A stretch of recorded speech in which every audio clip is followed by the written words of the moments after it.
अस्सलाम वालेकुम, A1 TV के साथ मैं हूं आमना मजीद। नजर डालते हैं हेडलाइंस पर।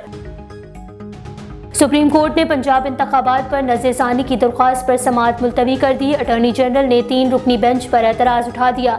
अदालत ने कहा कि सुप्रीम कोर्ट रिव्यू एक्ट अब कानून बन चुका है। नए एक्ट के तहत नज़रसानी का दायरा कार अपील जैसा ही होगा। नज़रसानी को सिर्फ लार्जर बेंच ही सुन सकता है। चीफ जस्टिस ने कहा कि यह अदालत अदलिया की आज़ादी के बुनियादी हुकूक को भी देखती है। वज़ीर ख़जाना इसहाक डार का बजट और IMF पैकेज से मुतल्लिक सवालों का जवाब देने से गुरेज। सहाफ़ी ने पूछा, IMF से मुआहिदा ना होना आपकी नाकामी है। इसहाक डार ने जवाब दिया कि हमने हर बैरूनी अदायगी की, क्या पाकिस्तान डिफ़ॉल्ट हो गया है? सहाफ़ी ने फिर सवाल किया, क्या आपसे मईशत नहीं संभाली जा रही?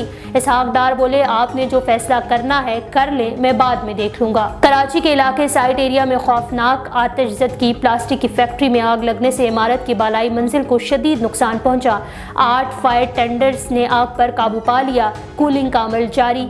फायर ब्रिगेड हुकाम के मुताबिक फैक्ट्री में मौजूद तमाम अमले को बाहिफाजत बाहर निकाल लिया गया है। पाकिस्तान तहरीक इंसाफ की विकटें गिनने का सिलसिला जारी। नारोवाल से PTI के टिकट होल्डर सज्जाद मही ने पार्टी छोड़ दी। कहा, 9 मई मुल्क की तारीख का स्याह तरीन दिन था। रियासती इदारे किसी भी मुल्क के लिए रीढ़ की हड्डी की हैसियत रखते हैं। मुलव्वस शरपसंदों को सजा मिलनी चाहिए।